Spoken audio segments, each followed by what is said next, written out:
Now to James Comey, who has gone on MSNBC to defend himself after he was questioned over what was seen as a threat to President Donald Trump. He posted this image saying 8647. He claims he had no idea what those numbers meant. You were back in the middle of a political firestorm. Yeah, for walking on the beach with my wife. So I don't know how we ended up here. It never occurred to me that it was any kind of controversial thing, but that's the time we live in. Kosher, really. I mean, he's claiming here that 8647 is just a clever way to express a political viewpoint, and he didn't know of the violent meaning behind the number 86. Explain to my audience why that post caused such concern. So 47, obviously Trump's the 47th president, and 86 in American slang, it can mean something milder like canceling an order at a diner to something much more sinister like ordering a hit. Well, certainly in recent times it's been to kill. For sure. And get rid of is the softer version, but... Yes, and the point is, it's not so much the code, like I don't even think people are alleging that he's issuing some secret command off X. It is that you are the former FBI director. Yeah. So your position carries weight, your words carry weight, your tweets and X posts carry weight, and to just casually throw that thing out there, even if he was doing it to be funny, which I don't think people think of him as somebody who'd be doing comedy on there, but even if he were doing that, it's just irresponsible, and that's why it created this whole firestorm. And also it's a new day where the Trump administration wants to be on offense and go after these kinds of innuendos and insinuations from the other side in a way that maybe they would not have last time. It's just an incredible thing for a former FBI director to do, particularly against a president who's already had 2 assassination attempts, and we always know there's threats against his life. Just astonishing work there. Now to another example of no one being above the law. Interim US Attorney Alina Habba has announced today that her office has charged Congresswoman McIver with violation of Title 18. This is for allegedly assaulting, impeding and interfering with law enforcement. Here is some footage of that incident. The Democrat Congresswoman is in red in this footage.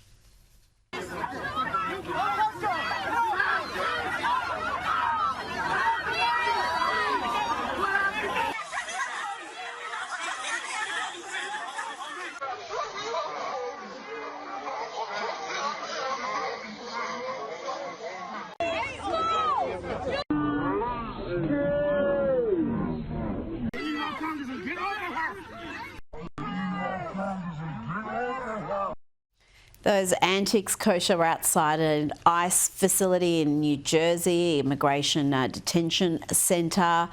Incredible the Democrats think they can behave like that with cameras there, with law enforcement and not have some sort of an investigation or possible charges. I think they believe that because it's never happened. Like the other side just never ever goes after anything like this. And it started with words where they say, you know, we will resist, or I think it was the governor of New Jersey or Connecticut or both of them who said that they're hiding somebody on top of their garage. Then it moved into trespassing. So the mayor of Newark in that same incident over there was actually charged with trespassing, and then those charges were dropped. And then it went further where she's putting her hands on an officer, which if anybody else, if you or I did that, there very well could and should be consequences to it. So she thinks she's above the system because this is a clashing of different branches of government and the executive branch with a congressional representative. However, nobody is above the law. We've been told this for 4 years, and I think they're finding out. And there's calls for her to step down because when there has been precedents with Republicans facing charges, being forced to step down before there was any trial or verdict.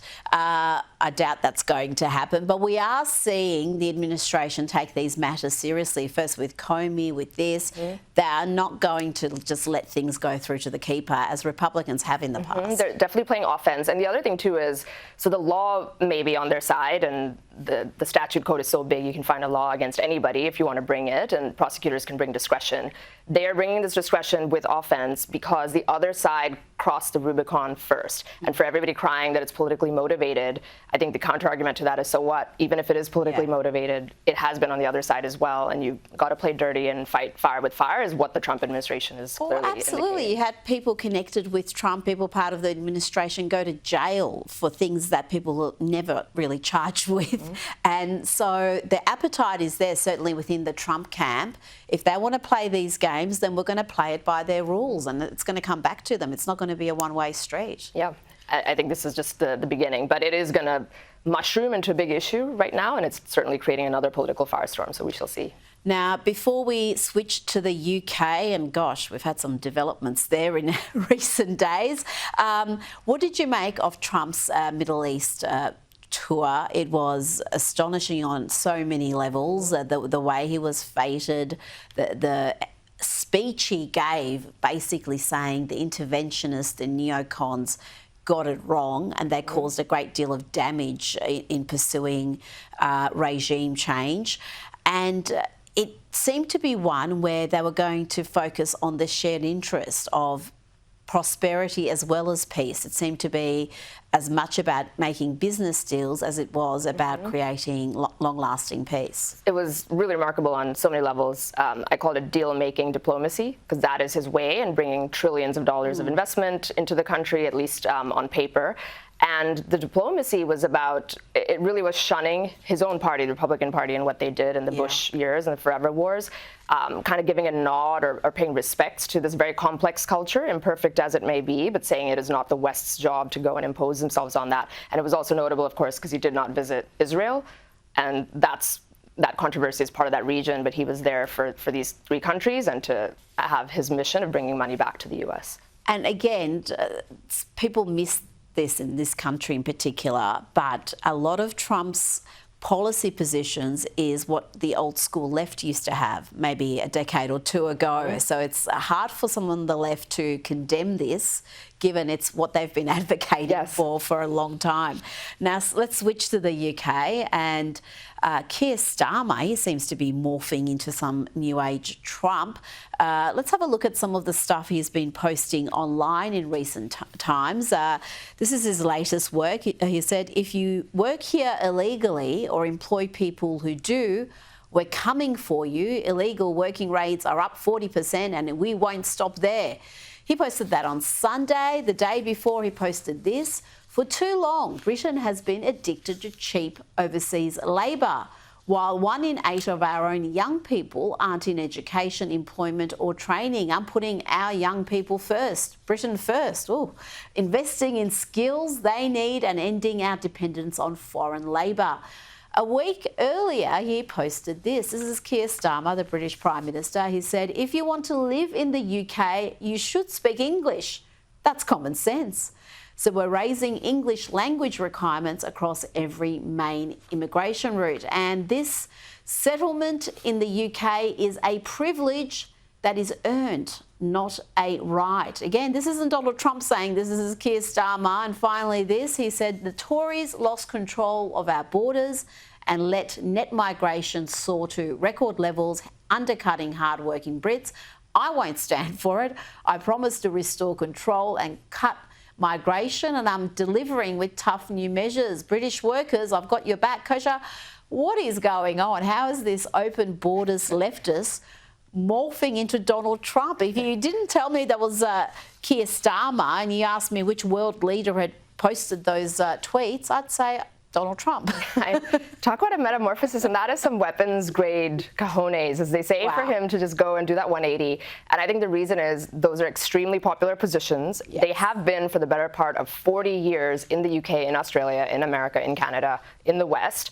And it was a wide opening in the field that the right side of the aisle, for the most part, failed to take in country after country. And so he's taking it because it's a wide opening, and he knows it's popular, it's politically expedient, and on some level you've got to admire it because the left plays to win, and they will do what the other side, failed to. Well, yeah, I mean, words are cheap. The rhetoric is there. Whether it's actually going to be backed up by action is another thing. Yes. Whether they've got the appetite to follow through. But they're worried about reform. Nigel Farage, we hear so much here about how Donald Trump cost the Liberals the election, despite the fact that they went in with a Labor-like policy. Farage is fine about cozying up to Trump, copying some of that ideology, and he's doing brilliantly. His polling and also just the recent council elections and by-elections, he did particularly well. He is, and that's the other reason for this. Is politically expedient, as you say, and I think Starmer is trying to neutralize Farage as much as he can.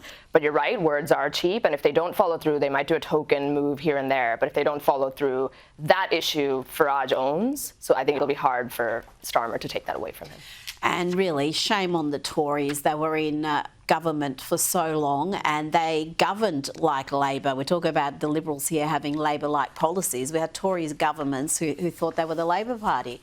Now, before you go, leftist activist and football broadcaster Gary Lineker will no longer be a presenter for the BBC after reposting on Instagram a story about Zionism which featured a picture of a rat, an image widely perceived as virulently anti-Semitic. Kosher Lineker is the BBC's highest paid presenter. He's getting paid more than $2.6 million a year. And he's got a long track record of this sort of activism. This isn't new. He seems to be a leftist activist first and football commentator second. Indeed. This is a big scalp, though, and I think this is a bridge too far. So there are other examples of darlings of the left, like Mehdi Hassan comes to mind, for example, who was fired for making not similar, but topics, comments around that same topic, and especially Israel and Gaza, and then veering into anti-Semitism. So you reap what you sow, as they say in that case. There is a little bit where people say, as you point out, that he was saying all sorts of controversial political things for years against the right, against other groups, and never had his scalp taken. No. This, though, is the bridge too far, and he probably didn't see it coming. And you know what? You would feel sorry for someone who you might say in this case has been a victim of cancel culture, but Gary Lineker was such an enthusiastic backer of cancel culture that there ain't no sympathy here. Kosher Gada, thank you so much for your time tonight. Pleasure.